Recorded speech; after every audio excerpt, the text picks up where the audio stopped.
আগের ম্যাচে কলকাতার বৃষ্টি হওয়ার কারণে 1 পয়েন্ট তো পেয়ে গেছিল, কিন্তু আজও কলকাতায় বৃষ্টি নেমেছিল।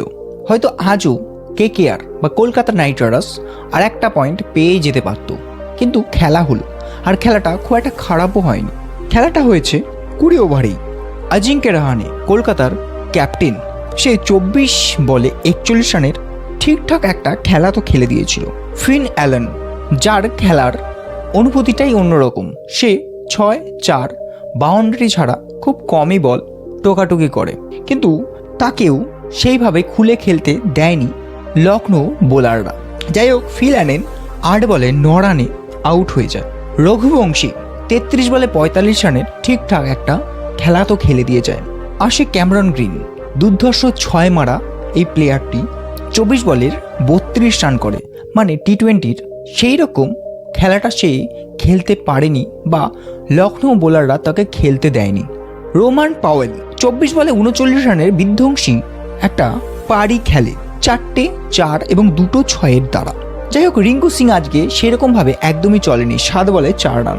তো এই টোটাল নিয়ে কলকাতা টার্গেট দেয় 181 রান, 4 উইকেট।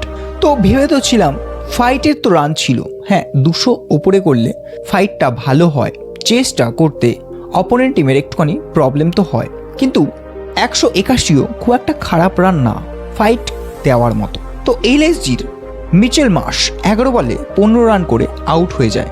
অ্যাডেল মার্কটম 15 বলে 22 রান করে, সেও সেইভাবে টি-20-র পারফরমেন্স আজ দেখাতে পারেনি।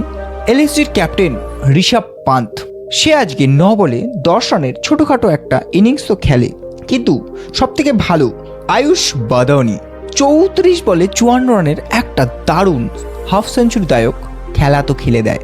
আর তার রানটা এতটাই ভালো ছিল, তার সাথে মুকুল চৌধুরী 27 বলে 54, প্রায় 200 স্ট্রাইক রেটে ম্যাচটা এলএসজির পকেটে নিয়ে নেয় এবং এলএসজি 3 উইকেটে এলএসজি ম্যাচটা জিতে যায়। যাই হোক, পয়েন্ট টেবিলে এখন টপে আছে রাজস্থান রয়্যালস, 3টে ম্যাচ খেলে 6 পয়েন্ট, পাঞ্জাব 3টে ম্যাচ খেলে 5 পয়েন্ট, আরসিবি 2টো ম্যাচ খেলে 4 পয়েন্ট, দিল্লি 3টে ম্যাচ খেলে 4 পয়েন্ট, আর এলএসজি 3টে ম্যাচ খেলে 4 পয়েন্ট, সানরাইজ হায়দ্রাবাদ 3টে ম্যাচ খেলে 2 পয়েন্ট, গুজরাট টাইটেন্স 3টে ম্যাচ খেলে 1টা জিতে 2 পয়েন্ট, মুম্বাই ইন্ডিয়ান্স 3টে ম্যাচ খেলে 1টা জিতে 2 পয়েন্ট, কেকেআর 4টে ম্যাচ খেলে 3টে হেরেছে আর একটা খেলা হয়নি বৃষ্টির কারণে 1 পয়েন্ট।